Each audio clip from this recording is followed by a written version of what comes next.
आफ्नै जिन्दगीको कहानीमा उत्कृष्ट बन्नुहोस्, सबैको कहानीमा राम्रो बन्न सकिँदैन। त्यस्ता मान्छेहरूबाट टाढै रहनुहोस् जसको दिलमा पनि दिमाग हुन्छ। जिन्दगीमा सबै कुरा देखिसके, अब त बस आफूलाई सफल भएको देख्नु छ।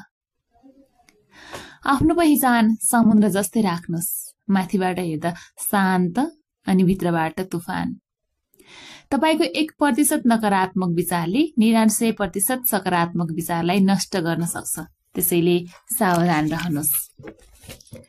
कसैले ईर्ष्या गर्दैमा तपाईको केही बिग्रदैन, बरु उनीहरूको निद, चयन र खुसी भने अवश्य बिग्रिन्छ।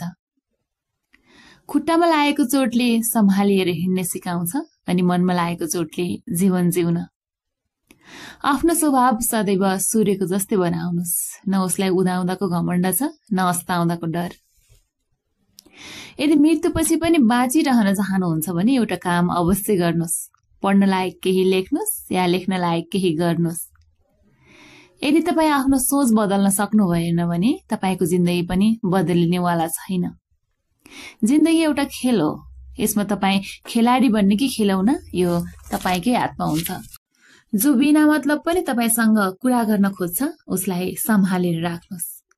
शब्दहरू पनि भोजन जस्तै हुन्, यदि आफूलाई मिठो लाग्दैन भने अरूका लागि पनि नपस्किनुहोस्।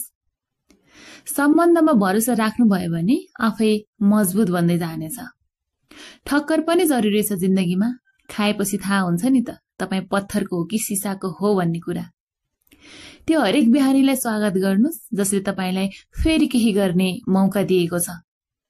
बितिरहेको समयले यही सिकाइरहेको छ, यदि तिमी सफल भएनौ भने यो संसारमा तिम्रो कोही पनि छैन अनि केही पनि छैन। भरोसा आफैसँग राख्नुहोस्, यहाँ को कति बेला बदलिन्छ पत्तै हुँदैन।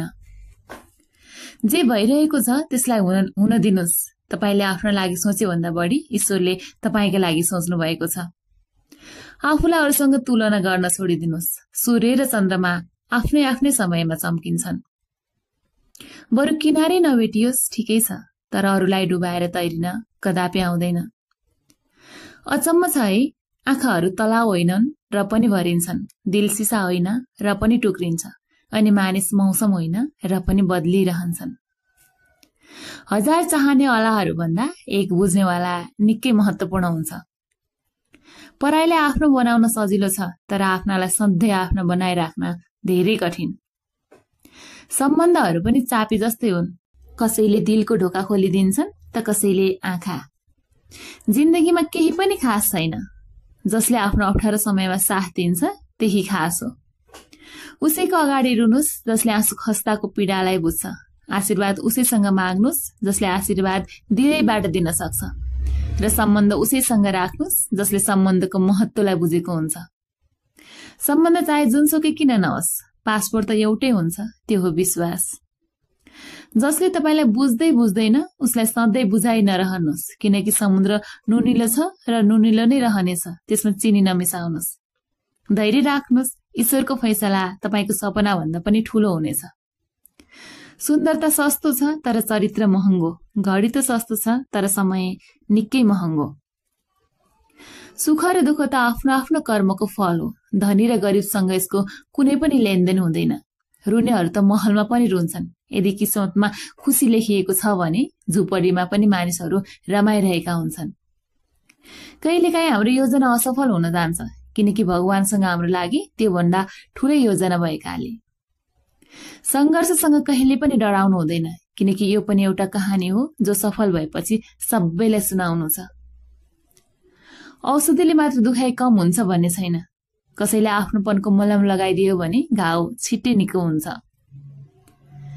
कति आनन्द लाग्छ यो सुन्न जब कसैले आफू व्यस्त हुँदा हुँदै पनि भन्छ, तिमी भन्दा जरुरी मेरो लागि अरू केही छैन। सम्बन्धको गलत प्रयोग कहिले नगर्नुहोस्। नयाँ सम्बन्धहरू त अवश्य बन्लान्, तर राम्रो मान्छेहरू कहिले भेटिने छैनन्। जिन्दगी त फेरि शून्यबाट पनि सुरु गर्न सकिन्छ।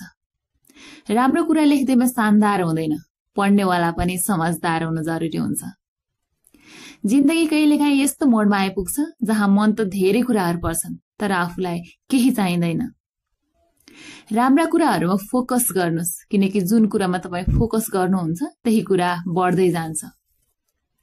उधारो र प्रेम उसैलाई दिनुस् जसले फिर्ता गर्न सक्ने हिम्मत राख्छ। आफ्नो खुसीको मालिक आफै बन्नुस्। यहाँ कसैले जुन तारा टिपेर हातमा राखिँदैन।